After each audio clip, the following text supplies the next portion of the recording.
Welcome to iDream. YouTuber హర్షపై Cyberabad Narsingi police station లో కేసు నమోదైంది. అందులో బొంబాయి చెందిన ఒక అమ్మాయి తనను హర్ష మోసం చేశాడంటూ, డబ్బులు తీసుకున్నాడంటూ ఒక ఫిర్యాదు ఇచ్చారు. ఈ ఫిర్యాదు మేరకు అతనిపై 376, 354 తో పాటు బెదిరింపు సెక్షన్ కూడా నమోదు చేసినట్టుగా తెలుస్తుంది. అయితే హర్ష మాత్రం చాలా క్లారిటీగా చెప్తున్నారు. తనకి ఆమెకి ఎలాంటి రిలేషన్ లేదు, కేవలం ఫ్రెండ్స్ మాత్రమే. ఆమె తనకి కావాలని ప్రపోజ్ చేసింది. నేను చాలా సార్లు తిరస్కరించానంటూ ఆమె హర్ష కూడా ఒక ఆడియో రిలీజ్ చేశారు. ఆడియోలో వచ్చి వింటుంటే మాత్రం ఖచ్చితంగా ఆ అమ్మాయి ఇతను ఫోర్స్ చేస్తున్నట్లుగానే ఆడియో ఉంది. ఒక్కసారి ఆడియో విందాం.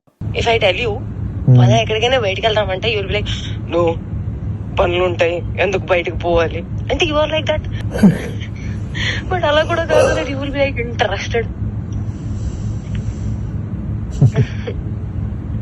ఏం చేద్దామని అనుకుంటున్నావు జీవితం చెప్పు. ఎంత ఎంత రసికరాజు రాకుండా ఉండం అంటే ఎలా పాసిబుల్? అది ప్రేమించాలి మనసులో లేదా? మరి ఎప్పుడు అడుగుతావు, ఎప్పుడు చేద్దాము, ఇప్పుడు ఏంటి? ఇప్పటి వరకు హర్ష రిలీజ్ చేసిన ఆడియోని మనం విన్న తర్వాత కూడా హర్ష సంబంధించిన వాళ్ళు, అంటే అమ్మాయి బాధితురాలకు సంబంధించిన వాళ్ళు కూడా ఒక వీడియో రిలీజ్ చేశారు. హర్ష ఆ అమ్మాయి కలిసి ఒక దగ్గర ఉన్నట్లుగా ఒక సీసీటీవీ ఫుటేజ్ కూడా పంపించారు. ఇది మరోవైపు జరుగుతుంటే అసలు హర్ష అన్న వ్యక్తి ఏ విధంగా అమ్మాయి పరిచయం అయ్యారు, హర్ష నిజంగా అతని మీద అమ్మాయి మీద రేప్ చేశారా లేదా, లేదంటే గతంలో జరిగినట్లుగా హర్ష కింది స్థాయి నుంచి వచ్చి ఈ స్థాయికి బాగా ఫేమస్ అవడం వెనక కుట్ర ఎవరైనా పని అతను ఏదో రకంగా డ్యామేజ్ చేయాలి ఇంటెన్షన్ తోనే కుట్ర పన్నారనే విషయం అంతా మాట్లాడడానికి హర్ష తరపు న్యాయవాది విజయవాడ నుంచి తాడికొండ చిరంజీవి గారు ప్రస్తుతం అంత ఉన్నారు.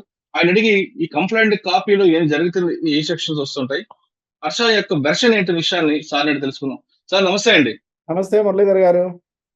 సార్, ఇప్పుడు కేసు అంతా చూస్తున్నాం. హర్ష మీద గతంలో కూడా ఇటువంటి విధంగానే చాలా మంది యూట్యూబర్స్ దాడి చేసి అతను ఏదో రకంగా డిఫెమ్ చేయాలనే విషయాన్ని మనందరూ కూడా గమనించాం. ఇప్పుడు ఈ కేసు తీసుకుంటే అమ్మాయి చాలా స్పష్టంగా 2022లో తనకు పిలిపించి మొత్తం మంది కలిపి తనపై అత్యాచారం చేశాడని అంటూ కొన్ని సెక్షన్లు కూడా ఆమె కంప్లైంట్ లో చాలా స్పష్టంగా చెప్తున్నారు. ఆవిడ blackmailing, sexual assault, rape, cheating, extortion, defamation అంటే ఇన్ని రకాల సెక్షన్లు, ఇన్ని రకాలుగా తనను వేధించాడు కాబట్టి ఇవన్నీ కూడా ఇంప్లిమెంట్ అవుతాయంటూ హర్ష మన బాధితుల తరపున అడ్వకేట్ గారు పోలీస్ స్టేషన్ ఫిర్యాదు ఇవ్వడం, ఆ కంప్లైంట్ కాపీలో డీటెయిల్ గా ఉంది. తను 2014 బాంబే నుంచి వచ్చిన తర్వాత హర్ష ఏ విధంగా పరిచయం అయ్యాడు, పరిచయం అయిన తర్వాత వాళ్ళిద్దరు మధ్యలో ఒక వ్యక్తి రావడం, ఒక సినిమా తీద్దామని, మెగా అనే మూవీ తీద్దామని దానికి ఆఫీస్ విషయంలో మాట్లాడుతున్నప్పుడు పిలిచారని చాలా క్లారిటీగా చెప్పుకొచ్చారు. కానీ ఏ ఆధారం లేకుండా ఆ మాత్రం రారనే విషయాన్ని చాలా స్పష్టంగా తెలుస్తుంది. ఎక్కడో మిస్కమ్యూనికేషన్ అవ్వడం కానీ, ఎక్కడో ఇంకొక విషయం జరిగినట్లుగా మనకి పోలీస్ ఇన్వెస్టిగేషన్ బయటపడే అవకాశం ఉంది. ప్రస్తుతం ఇప్పుడు జరుగుతున్న పరిణామాల నేపథ్యంలో హర్ష మీద కేసు రిజిస్టర్ అయింది కాబట్టి 376 రేపు, 354 అసాల్ట్, అదే 506 బెదిరింపు, అంతేకాకుండా నోట్ పిక్చర్ తీసడానికి ఇంకొక సెక్షన్, రకరకాల సెక్షన్ అవుతున్నాయి కాబట్టి హర్ష తరపున మీరు ఏ విధంగా కౌంటర్ చేస్తారు, ఏ విధంగా దీన్ని మీరు క్లారిటీ ఇస్తారు? మురళీధర్ గారు, దీంట్లో కౌంటర్ ఎన్కౌంటర్ ఏం లేవండి. మీకు ఉన్న వాస్తవాలు మీ దృష్టిలో తీసుకొస్తా. ఉన్న వాస్తవాలు మీ దృష్టిలో తీసుకొస్తా. ఏంటంటే ఇప్పుడు హర్ష అన్న అబ్బాయి మీరు చెప్తున్నట్టుగానే చాలా చిన్న స్థాయి నుంచి ఈ పరిస్థితికి వచ్చాడు. అత్యంత పవర్ఫుల్ ఇన్ఫ్లుయెన్సర్ గా కోట్లాది మంది ఫ్యాన్ బేస్డ్ ఉన్న హీరోగా అతను ఎదిగాడు. ఇప్పుడు వాళ్ళు రాసిన కంప్లైంట్ లో ఇప్పుడే మా చేతికి వచ్చిన ఈ కంప్లైంట్ ని చాలా స్పష్టంగా చదివితే వాళ్ళే చెప్తున్నారు 2022 సంవత్సరంలో ఒకళ్ళ ద్వారా హర్షాని వెళ్ళి కలిసామని. ఇప్పుడు ఎవరైతే ఒక టీవీ యాంకర్ తీసుకెళ్ళి పరిచయం చేసిందో అప్పుడు యూట్యూబ్లో ఒక వీడియో డ్యాన్స్ చేయడానికి వెళ్ళిన వీళ్ళు హర్ష ఒప్పుకోలేదు, అలాంటివి నేను చెయ్యను అని చెప్పాడు. ఎప్పుడు మళ్ళీ నెక్స్ట్ వాళ్ళు ఒక సినిమాకి ఇతని ఫ్యాన్స్ని, ఇతని ఇన్ఫ్లుయెన్స్ని వాడుకొని సరే ఒక సినిమా చేద్దామన్న ఒక ఉద్దేశంతో హర్ష దగ్గరికి వీళ్ళు వచ్చారు. ఇప్పుడు హర్ష దగ్గరకు వచ్చి ఇప్పుడు వాళ్ళ కంప్లైంట్ లో కూడా వాళ్ళు చెప్పేది కూడా మనకు స్పష్టంగానే కనిపిస్తుంది. అయితే ఇప్పుడు ఇప్పుడు దీంట్లో 4 అంశాలు విడివిడిగా చేద్దాం సార్. ఒకటి, ఇది ప్రేమ, లేకపోతే ఇది పెళ్ళ, ఇది రేపా, లేకపోతే ఇది మనీ ఎక్స్ట్రాక్షన్, ఇలా 4 రకాలుగా మనం ఒకసారి డిబేట్ చేద్దామండి. ఇప్పుడు మీరు ఆడియో విన్నారు కదా, ఆ అబ్బాయి ప్రేమ అంటే ఈ అమ్మాయి పట్ల ప్రేమగా ఉన్నాడా, ప్రేమించాడా లేదా చాలా స్పష్టంగా వివరంగా ఆ అబ్బాయి ప్రేమించట్లేదు, ఆ అమ్మాయి ప్రేమను వ్యతిరేకిస్తున్నాడు అన్నది చాలా స్పష్టంగా ఉంది. ఓకే. ఇంక దానికి అలాంటి వీడియోలు చాలా వందలున్నాయండి. వాళ్ళ మధ్య జరిగిన ఇన్సిడెంట్లు అవన్నీ బహుశా చాలా తక్కువ మీడియా దగ్గరికి వచ్చిందని నేను అనుకుంటున్నా. అవన్నీ వి అంటే ఆర్ ఆ గోయింగ్ ఆ టు ఫైల్. వీడియో గాని, ఆడియో గాని అది మ్యానిపులేటెడ్ అంటూ వాళ్ళ తరఫు వాళ్ళు అంటున్నారు. దానికి గూడా చెప్తానండి. ఇప్పుడు ఉన్న latest technology, artificial intelligence technology ఇంకోటో వాడితే అది అది ఫ్యాబ్రికేటెడ్ అని తేల్చడానికి ఎక్కువ టైం ఏం తీసుకోరు సార్ ఇప్పుడున్న పరిస్థితుల్లో. ఆ ఒక్క అవును. ఎవిడెన్స్‌ని బ్రేక్ చేస్తే ఈ అబ్బాయి అబద్ధం ఆడుతున్నాడని తేలిపోద్ది. So, okay. ఎట్టి పరిస్థితుల్లో ఆ విషయంలో వాళ్ళు మాట్లాడేది 100% అబద్ధం. రెండో పాయింట్ పెళ్లి అంటున్నారు. అసలు ఆళ్ళు రాసిన కంప్లెయింట్‌లోనే ఆ అమ్మాయి వయసు 32 ఉందండి. మనం హ్మ్. మనం హిందూ వ్యవస్థలో, మన ఇండియన్ మ్యారేజికల్ సిస్టమ్‌లో అసలు ఇప్పుడు మాకు తెలిసి ఆ అమ్మాయి వయసు 35 ఏళ్ళు. ఓకే. మాకున్న ఇన్‌స్ట్రక్షన్స్. అసలు ఈ హుహు. అబ్బాయి వయసు 24 ఏళ్ళు. అసలు ఇది అంటే పెళ్లి ప్రేమకి, పెళ్ళికి వయసుకి సంబంధం ఉండదు కదండీ! నే కరెక్టేనండి. ప్రేమ గుడ్డిదే. నేనేం కాదంటలేదు గానీ అసలు ప్రేమే లేదిక్కడ. ఓకే. ప్రేమే లేని సిట్యుయేషన్‌లో ఇంక పెళ్ళేంటి? సరే సో, పెళ్లి అనే పాయింటే లేదు. ఇకపోతే కమింగ్ టు సెక్షువల్ అబ్యూజ్ అండి. ఇప్పుడు వాళ్ళు ఎంత చిత్రంగా, ఎంత చండాలంగా, ఎంత దరిద్రంగా ఎంత రాశారంటే ఇప్పుడే చూసా జస్ట్. ఏంటో రూముకి పిలిచారు. కూల్ డ్రింక్ ఇచ్చాడు. మత్తిచ్చాడు. ఫిజికల్ అబ్యూజ్ చేశాడు. దాన్ని రికార్డ్ చేశాడు. ఏమైనియండి రికార్డులు? అవన్నీ హర్ష దగ్గర ఏం ఉంటాయి కదా! ఎందుకు ఇప్పుడు హర్ష దగ్గర ఉంటే ఈవిడ దగ్గర ఏమైనియి? హర్ష దగ్గరుంటే అంటే ఈవిడకి తెలియాలి కదా! ఇప్పుడు ఈవిడ పెడుతున్న ఎవిడెన్స్ మీరు క్లియర్‌గా చూడండి. ఒక అమ్మాయి, ఒక అబ్బాయి ఇప్పుడు దీన్ని బట్టండి ఏ సినిమాలో యాక్ట్ చేసిన ఏ ఇద్దరి మీదైనా రేప్ కేస్ పెట్టొచ్చని అర్థమవుతుందండి. ఎందుకంటే నుంచొని, కూర్చొని, పడుకొని రకరకాల దాంట్లో ఇప్పుడు బాడీ లాంగ్వేజ్‌లుంటాయి సార్. అవును. మరి ఇప్పుడు వాళ్ళందరూ రేపిస్టులేనంటారా రేపు ఫ్యూచర్‌లో? సో, అంటే అది రేపిస్ట్ అని అసలు కాదండి. ఇంటర్ కోర్స్ జరిగిందని ఆమె చాలా స్పష్టంగా చెప్తుంది కదా కంప్లెయింట్‌లో. కొహాబిటేటెడ్ అన్న మాట రాసింది. కొహాబిటేషన్ అంటుంది. పలుమార్లు అంటుంది. అవన్నీ నేను ఇప్పుడు the way they have return in the complaint చాలా అంటే ఎలా ఉందంటే ఏదైనా సరే నమ్మబుల్‌గా మినిమమ్ ఎవిడెన్షియరీ వాల్యూతో ఉండాలండి ఏదైనా.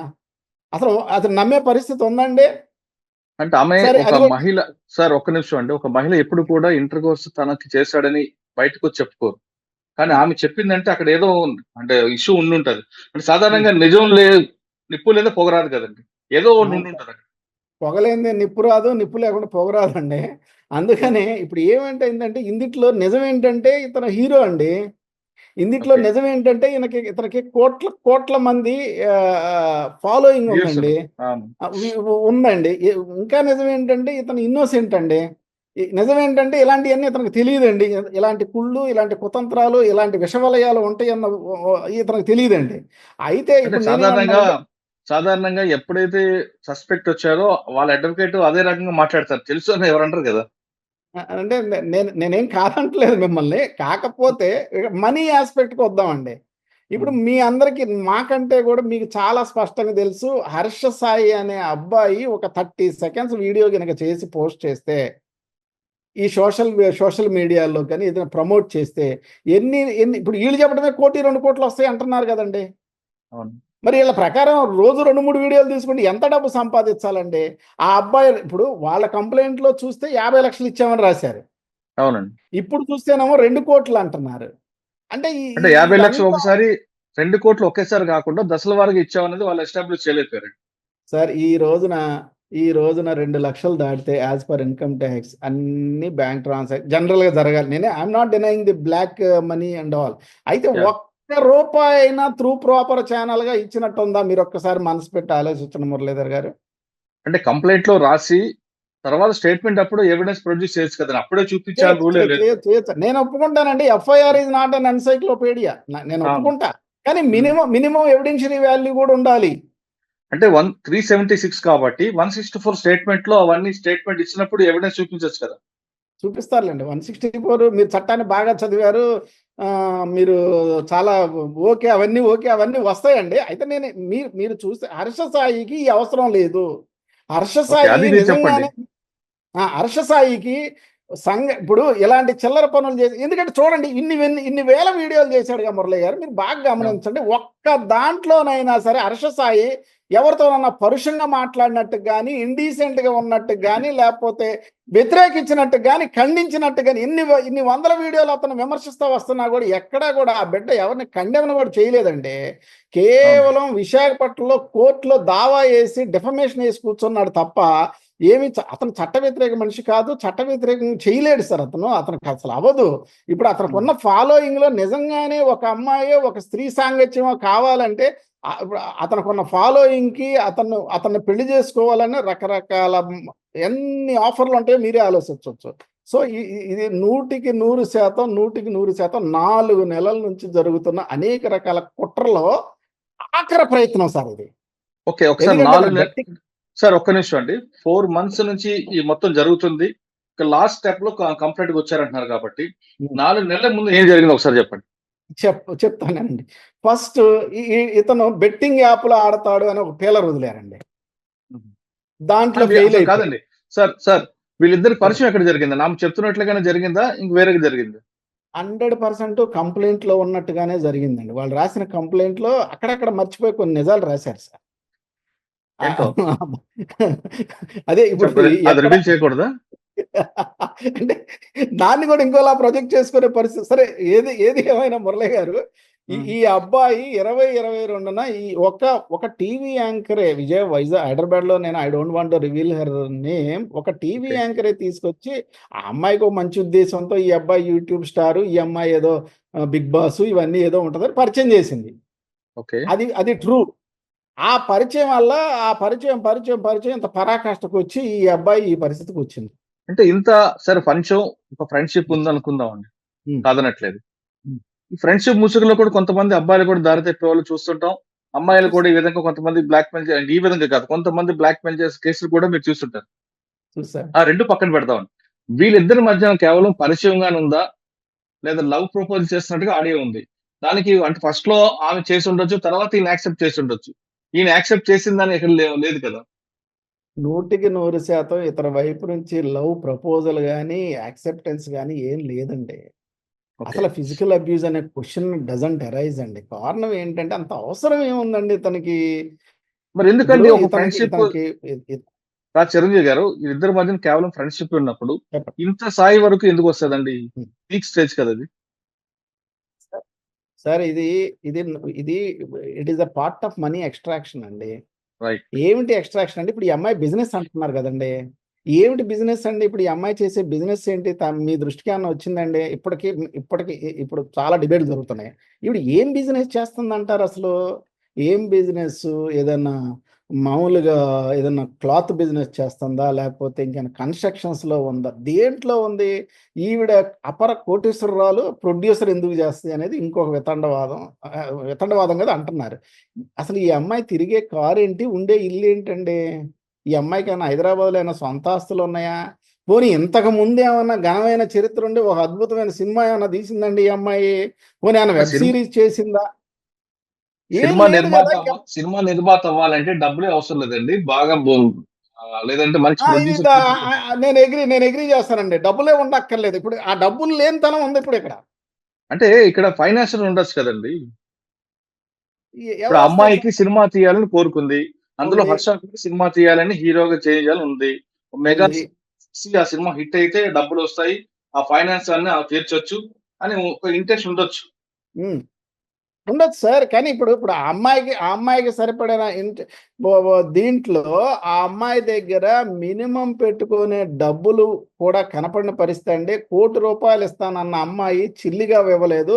దాంట్లో ఈ అబ్బాయి ఇప్పటికైనానండి ₹1 పలానా విధానంగా ఏదైతే ఇప్పుడు ఏముంది సార్, లేటెస్ట్ పూర్వం అంటే మన పోస్ట్ ఆఫీస్కి వెళ్ళి ఎంఓ చేసుకోవాలి. ఇప్పుడు ఏముందండి, ఇలా క్లిక్ అంటే డబ్బులు వెళ్ళిపోతున్నాయి. ఫోన్ పే, జీపే, ఆపే, ఈపే, ఆర్టీజీఎస్, ఎనీ రూపాయి, ఈవెన్ ₹1 ఇచ్చినట్టు ప్రూవ్ చేయమనండి సార్. సింగిల్ రూపీ ఏమీ లేదు. ఇది ఏం లేదు సార్. ఇది బ్లాక్ మెయిల్ లేదు సార్. ఫస్ట్ ఏమో బెట్టింగ్ యాప్స్ అన్నారు, తర్వాత తను చేసే వీడియోలన్నీ ఫేక్ అన్నారు, ఆ ముంబైలో జరుగుతుంది ఇవన్నీ అబద్ధాలు అన్నారు, అన్ని ఫెయిల్ అయిపోయారు సార్. రకరకాల ప్రయత్నాలు చేశారు ఈ అబ్బాయి దగ్గర నుంచి డబ్బు ఎక్స్ట్రాక్ట్ చేయడానికి. అన్ని ప్రయత్నాలు విఫలమైనయి మురళి గారు. మీరు నమ్మాలి. This is the last heinous act. Okay. Sir ఈ అమ్మాయే చేస్తుందా? This is nothing but the occupational hazard Muralidhar గారు. ఎందుకంటే మనం ఇప్పుడు మీ దగ్గర కూడా చాలా మంది గర్ల్స్ పని చేస్తూ ఉంటారు, స్త్రీలు ఉంటారు, మా దగ్గర జూనియర్స్ ఉంటారు. ఇప్పుడు ఎవరైనా మనతో క్లోజ్గా ఉన్నోళ్ళు వచ్చేసి నన్ను అది చేశాడు ఇది చేశాడు అంటే ప్రస్తుతం ఉన్న రోజుల్లో సింపుల్గా మనం చేయలేం. ఏమి ఆ, అందుకనే అన్ని సర్వైలెన్స్ మధ్య బతకాల్సిన పరిస్థితి వచ్చిందండి. ఇప్పుడు ఎటు చూసినా మాకు కూడా టీవీలే సార్ ఇప్పుడు కెమెరా. ఓకే. హర్షకి కంప్లైంట్ ఇచ్చిన అమ్మాయి ఆమె ఇండిపెండెంట్ ఇచ్చింది అనుకోవాలా, లేదా ఆమె వెనక ఎవరైనా ముందు పెట్టి నడిపిస్తున్నారు అనుకోవాలి? కనిపిస్తున్నారు కదా సార్ అంతా క్లారిటీగానే. ఒక లాయర్లు వ్యవస్థ విధానం అంతా కనిపిస్తుంది. కాకపోతే మాకు యాజ్ ఫార్ యాజ్ మాకున్న ఇన్స్ట్రక్షన్స్ ఏంటంటేనండి, ఇప్పటివరకు నడిపించిన వాళ్ళందరికీ ఈవిడే హెడ్ అని. ఓకే. అంతేకాకుండా ఈవిడ పక్కన మరి ఎవరో బాల అని ఒక అతను ఉన్నాడటండి. అవునండి, ఆయనే పరిచయం చేశాడని రాస్తుంది కదా. ఈ కంప్లైంట్ లో ఉన్న బాల అతనే అయి ఉంటాడు. ఆయనే అయితే బాలచంద్ర బాలచంద్ర. ఈ బాలచంద్రదే ఇదంతా ఈ ఈ బిహైండ్ ది స్క్రీన్ అంటున్నారండి. ఇతను కూడా గతంలో ఏదో హీరోయిన్ వ్యవహారంలో పంజాగుట్టలో ఏదో పోలీస్ స్టేషన్లో అయిన కేసుల్లో కూడా ఇతను ముద్దాయని, ఈ అమ్మాయి కూడా చాలా చరిత్ర ఉందని ఇవన్నీ వస్తున్నాయి సార్. మరి ఇంకా నా దగ్గర ఫుల్ రికార్డ్ రాలేదు, వస్తుంది. I will update. Okay sir, ఇప్పుడు నార్సింగ్ లో కేసు అయింది కాబట్టి ఇందులో హర్షని అరెస్ట్ చేస్తే వెంటనే బెయిల్ వచ్చే అవకాశం ఉందంటారా? హర్ష సాయిని అరెస్ట్ చేస్తే బెయిల్ వస్తుంది. అయితే వెంటనేనా కొద్దిగా టైమా అనేది థింగ్స్ విల్ డిసైడ్. అంటే ఇప్పుడు ఇందులో నోటీస్ ఇచ్చారు కూడా, రెస్పాండ్ అవుతారా మీరు? నోటీస్ ఇస్తే 100% రెస్పాండ్ అవుతాం కదండి. ఆల్రెడీ ఉప్పల్ పోలీస్ స్టేషన్లో నోటీస్ ఇచ్చారు, దానికి రెస్పాండ్ ఏ కేసు అండి? ఉప్పల్ సమ్ బెట్టింగ్ కేసు అని ఒక చిన్న కేసు, పనికిరాని కేసు. అంటే అది వేరండి, కానీ ఇందులో 376 కాబట్టి నోటీస్ ఉండదు. ఎవరు సార్, ఎవరు డైరెక్ట్ అరెస్ట్ ఉంటది. మనిషిని అరెస్ట్ చేసే పరిస్థితే. ఇప్పుడు కొత్తగా ఏంటంటే హర్ష పారిపోయాడు, హర్ష కనపట్టలేదు, హర్ష ఎక్కడికి పోలేదు, హర్ష మన మధ్య ఉన్నాడు. కొంచెం టైం తీసుకొని ఏం చేయాలి ఏంటి అనే ఒక చిన్న దీంట్లో ఉన్నాడు. ఖచ్చితంగా ప్రజల మనిషి, ప్రజల మధ్యలోనే ఉన్నాడు, ప్రజల మధ్యకు వస్తాడు. ఓకే సార్, ఫైనల్ గా చెప్పండి. హర్ష తప్పు చేయలేదని మీరు నమ్ముతున్నారు కాబట్టి, ఒక తప్పు చేసినా ప్రొటెక్ట్ చేసే అవకాశం ఇది ఉంది కాబట్టి, ఏ తప్పు చేయలేదు హర్ష కింద ఇటువంటి ఎవిడెన్స్ ఉన్నాయని డైరెక్ట్ తీసుకొచ్చి పోలీస్ స్టేషన్ లో చూపిస్తే వాళ్ళు దాన్ని నమ్మి హర్షని నోటీస్ పంపే అవకాశం కూడా ఉంది కదా ఇందులో 376 లో? 100% ఉండదండి, ఉండదు. అంత పెద్ద ఫెర్ఫెర్నాలియా మన పోలీస్ డిపార్ట్మెంట్కి లేదు. ఎందుకంటే ఫస్ట్ ప్రైమా ఫేసీ ప్రకారం మన ఇన్వెస్టిగేషన్లో కొన్ని వందల ఇన్వెస్టిగేషన్స్ చూసామండి. నేను ఐఎమ్ ఫ్రమ్ లాస్ట్ 30 years నేను క్రిమినల్ ట్రయల్, క్రిమినల్ జ్యూరిస్ప్రుడెన్స్ దీంట్లోనే ఉన్నానండి. దీంట్లో పోలీసులు ఇప్పుడు ఎలా చూసినా సరే పూర్తి నిజాన్ని ఈ స్టేజ్లో చేయలేరు, వీళ్ళు తేల్చలేరు. అంటే ఇందులో ఒకటే సార్, అంటే మీకు చెప్పేంత గొప్పవాడిని కాదు, కానీ చెప్పండి. అరెస్ట్ అనేది మ్యాండేటరీ కాదు. అరెస్ట్ ఎప్పుడు అంటే అతను ఎస్కేప్ అవుతాడనో, సాక్ష్యాలు తారుమారు చేస్తాడనో, లేదా ఇంకొక రకంగా చేస్తాడనో ఐఓ భావిస్తేనే అరెస్ట్ తప్ప ఏ కేసులో కూడా అరెస్ట్ అనేది మ్యాండేటరీ కాదు కదా. అంటే ఏ కేసులో మ్యాండేటరీ అంటే అరెస్ట్ మ్యాండేట్ కాదు కానండి, అరెస్ట్ చేస్తారు దీంట్లో. మరి అరెస్ట్ చేయకుండా మీరు ఏమైనా క్వాష్ కానీ లేదా హైకోర్టు కానీ వెళ్ళే అవకాశం? అవన్నీ లీగల్ రికోర్స్ ఉంటుందండి. ఖచ్చితంగా మేము ఖచ్చితంగా హైకోర్టుని అప్రోచ్ అవుతాం. దీంట్లో ఏం చేయాలో అన్నీ చేస్తామండి. 100% హర్ష అనే ఒక అబ్బాయి 100% కడిగిన ముత్యం లాగా దీంట్లోకి బయటకు వస్తాడు. నిజం ఎప్పటికైనా నిజమే.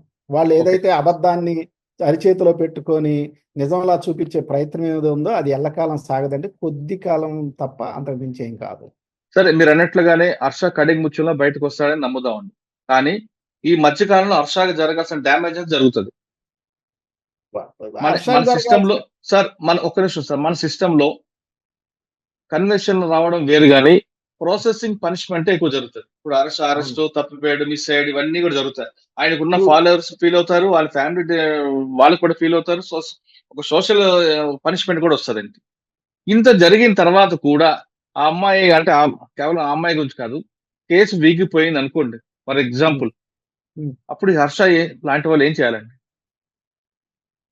హర్ష లాంటి వాళ్ళు దీంట్లో లీగల్ రికోర్స్ ఉందండి. హర్షాన్ని ఎవరైతే బదనాం చేయాలనే ప్రయత్నం చేస్తున్నారో వాళ్ళందరి మీద లీగల్ యాక్షన్ ఖచ్చితంగా ఉంటుంది. హర్ష ఎవరిని వదిలిపెట్టే రకం కాదు, వదిలిపెట్టడు. కాకపోతే అసలు ఇప్పటికే ఈళ్ళ మీద ఈ థ్రెట్‌ల మీద వీటన్నిటి మీద కూడా ఒక క్రిమినల్ కేసులు గూడా పెట్టుండాల్సిన పరిస్థితే గాని, ఆడపిల్లలు చూస్తా అంత అవసరం ఉండదు. ఇంత తెగిస్తారు, ఇంత అబద్ధాలతో మాట్లాడతారన్న అంచనా రాలేకపోవడం వల్ల జరిగిన ఉపద్రవం తప్ప ఇంకోటేం లేదు మురళి గారు. ఇప్పుడు ఇది పార్ట్ ఆఫ్ లైఫ్ అండి, తప్పదు. సార్ అప్పుడు అమ్మాయి విషయం పక్కన పెడితే, అమ్మాయి వెనక ఎవరున్నారో ఆ కాన్స్పిరసీని బయటకి తీసుకురావాలని మీరు ఒక కంప్లెయింట్ డాక్ చేయొచ్చు కదా! మేము ఖచ్చితంగా ఆల్రెడీ విశాఖపట్నంలో ఇప్పుడు ఎనక శక్తుల మీద చేసామండి. ఈ ఈ అమ్మాయి మీద చేయలేకపోయాం. ఓకే. దానివల్ల కొంత ఫైనల్ కంట్రోల్ కూడా చెప్పండి సార్. ఓకే. ఫైనల్‌గా మీరు చెప్తారు హర్ష ఖచ్చితంగా కడిగి ముచ్చేలా బయటకొస్తాడు. 100% అండి. 100% దగదగ మెరిసే మెరుపులతో హర్ష బయటకొస్తాడు. ఈ ఈ ఈ తప్పుడు కేసు హర్షని ఏం చేయలేదు. తాత్కాలికంగా ఇబ్బంది మాత్రమే పెట్టగలదు. తాత్కాలిక ఇబ్బంది మాత్రమే అంటున్నారు చిరంజీవి గారు. ఇది ఎప్పటికైనా కడిగిన ముచ్చెలా బయటకొస్తారు. అంతవరకు హర్ష అభిమానులు ఎవరు బాధపడడం గాని, వేరే వేరే ప్రయత్నాలు చేయొద్దు అంటూ చిరంజీవి గారు చెప్తున్నారు. ఇటువంటి కేసులు తీసుకుంటే టోటల్‌గా కన్విక్షన్ ఎప్పుడొస్తది? శిక్ష పడతాదా లేదా అనేది పక్కన పెడితే, ముందు ఈ ప్రాసెస్ పనిష్మెంట్ మాత్రం ఖచ్చితంగా ఎవరైనా ఎదుర్కోవాల్సిన పరిస్థితి కనిపిస్తుంది. కేసు నమోదవ్వడం, తర్వాత మీడియాలో రావడం, తర్వాత మీడియా ప్యారల్‌గా వాళ్ళు కూడా ఇన్వెస్టిగేషన్ చేయడం, తర్వాత పోలీస్ కస్టడీ తీసుకోవడం. ఈ ప్రాసెస్‌లో మాత్రం ఆ బాధితుడు అంటే ఆ హర్ష మాత్రం శిక్ష అనుభవించాల్సిందే. అందులో మాత్రం ఎలాంటి డౌటే లేదంటూ చిరంజీవి నా గారు చెప్తున్నారు. నా ఇది నా హర్ష నా నా చెప్పండి. పూర్తి మై లిటిల్ లీగల్ ఎక్స్‌పీరియన్స్‌తో మీకు చెప్తా మురళి గారు. ఈ చెప్పండి. హర్ష కేసు ఈ భారతదేశ చరిత్రలో ఒక ల్యాండ్ మార్క్ జడ్జిమెంట్ అవుద్దండి. అన్ని రకాలుగా ఇబ్బందులు పెట్టారు ఇతన్ని. ఓకే. అన్ని రకాలుగా మీకు సివిల్ డిఫమేషన్, క్రిమినల్ డిఫమేషన్ ఎవరిని వదిలే ప్రసక్తి లేదండి. హర్ష ఎందుకంటే కేస్ ఒక కూడా ఖచ్చితంగా ల్యాండ్ మార్క్ అవుతుంది. అంతే కాకుండా రేపు కేస్ స్టడీగా కూడా మిగిలిపోయే అవకాశం కనిపిస్తున్నట్టు తాటికొండ చిరంజీవి గారు చెప్తున్నారు. ఇది హర్ష టాపిక్‌లో తాటికొండ చిరంజీవి గారితో ఎక్సలెంట్. వచ్చే వారం మరో ఇష్యూలో మళ్ళీ కలుద్దాం. అంతవరకు నమస్తే. Thank you sir. Thank you very much. నమస్తే.